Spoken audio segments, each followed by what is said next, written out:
how we first met.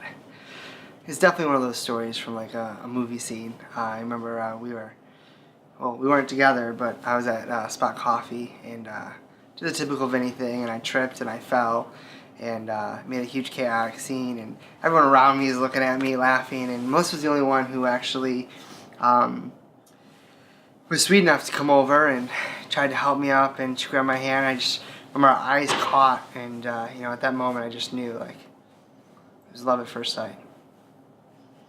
That didn't happen at all. But how we first met wasn't really that exciting, to be honest. We met at a going away party for a friend, and kind of boring. Yeah. Even though I liked her and I had I thought she was cute and stuff, there wasn't always necessarily a reality I actually want to be with her. I know people would ask me, and I still remembering people always asking, like, what about Melissa? And I'm like, yeah, but I just don't see it because we're not really on the same page with things. And at one point I thought she was crazy, and I kind of just saw him as a brother. He was always just the big brother in my life, very protective, very caring. I knew he liked me, which kind of scared me also. And I'm not gonna lie, I did like the attention he gave me, so I was really bad in that sense. But yeah, so throughout those 3 years, we got to know each other and everything. But over time, I feel like for both of us, like our hearts were really changed. And I remember for me, because like Vinny, even before we started dating, I noticed how great of a heart he had and how he just loved people and loved God and just, really cared for people. And, he still holds me to it to this day. But I always said to people that whoever his wife was going to be a very blessed woman. And little did I know.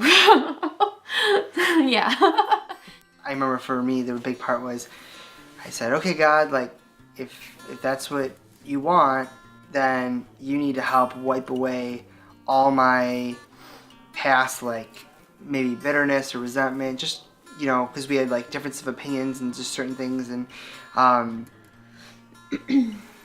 and I just kind of said, you need to make my heart pure for her. And I remember the very next time I saw her, I literally saw her completely different, and it's not something you can just force yourself to do. Literally, I just like saw her and I was just like, oh my gosh.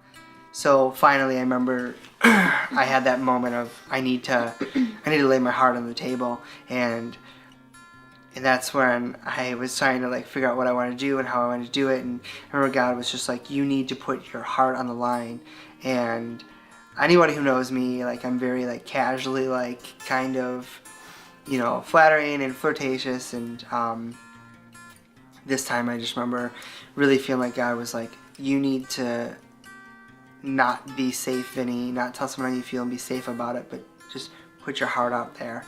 And so we were outside of her house and I was dropping her off, and I remember I walked around to her car to give her a hug goodnight, and I like stopped. I like was sliding back off of like the car and the door, and kind of had her trapped a little bit between the car and my arms, and I was just like, and I like took a deep breath, and I like didn't know, like I was just like, and I was like petrified, and I was like, so I'm not really good at these things, and I was just basically just started like talking, and all I remember is I remember God just being like, put your heart on the line. And so finally I just was like, there's no one else in this world I'd rather serve more than you. And when I said that in my mind, I was like, did I just say that? And then for me, within that month, where God was really working on both of our hearts and how he changed Vinny's heart for me, God changed my heart for him in a way that, like he said, I couldn't force myself to do it. And then, as time went on and we had that one time where we met up and everything, and he put his heart on the line for me. You know, that's one thing that I knew that I wanted in whoever I was going to be with, is that he wasn't going to play games. He wasn't going to, you know, dance around or date around. That I knew that whoever my husband was going to flat out tell me that he wanted to marry me.